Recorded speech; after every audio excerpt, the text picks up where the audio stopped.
waliyo omwana gwe bayita fresh kid wali omuliddeko Fresh kid. bangi bamulwanyisiza bakoze eki kugamba omulowoozaako ki okuva ku myaka gye gye mwatandikira ku kyaki naye kati waali okuba nti ali mu kuyimba okay nsooke ki kyonna kyoyagala kyolaba ekikuli ku mutima oba mu maaso kansooke fresh kid fresh kid ekisooka si kyankwogera ku muntu gwotasinkanangako naye music gyalaga alabika agenda fuuka w'abaana bato fresh kid is starting a new era nga gyolaba mu mupiira bw'ojjanga oli wa 25 okugutandika oba 27 you better be good era kati abasambi b'omupiira bagamba only 15 only 16 bw'oba olaba omupiira 17 bw'obeera awo mu 15 you star kasi twogenda mu 27 30 batandika okulaba nga gwe bambi so mpulira nga olina kubanga oli really good so mpulira nga fresh kid is going to be a hero for his generation agenda kukwata music nga bw'oba tomutandise nga oli muto ogenda kulaba edikedi eddako nga basita babeera 15 16 17 fresh kid akireese nnyonyi eno 7 it's going to totally be different nga bw'ojjanga olina 3 oba 25 27 olina kubanga oli mulungi nnyo so mpulira nga agenda kutandika generation nga bolaba golola bwe yatandika kickboxing okitegekega so mulaba agenda kubeera hero at some point akyusa music kitiisa abakulu okitegekega nti okuzuukuka n'ogamba myaka imeka 3 oba nnyimbe okitegekega olina kubanga oli muyimbi ddala naye kati fresh kid ali kutandika era ey'abaana kati kyensaba kyokka nti afube nnyo okulaba nti oluzungu aluyiga okubala akuyiga kwa music ono alimu n'okulaalira okitegedde waliwo abajja n'abawamanyi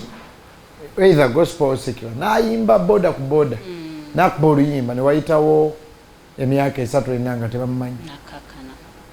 kakati bw'oba tewasoma otegekegamba nekyokubiri naye nyininyini waliwo gy'otuuka nga si buwadde gwani weetaaga okwogera oluzungu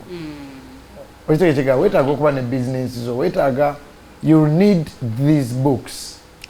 norikyo owo abantu abalabirira fresh kid essaawa zino amagezi kubanga in every house mu buli nyumba mulimu a certain type of fresh kid in every house ennaku zino abaana oyinza okuwonya omwana omwesimuyo okitegekega ogenda kumwewuunya mu buli nyumba mulimu a fresh talented kid either mu music oba in talent what thing is parents abazadde tulina okuyiga talent eno ngikutte ntya nga tefudde kyenalika kyokka fresh kid nti style omwali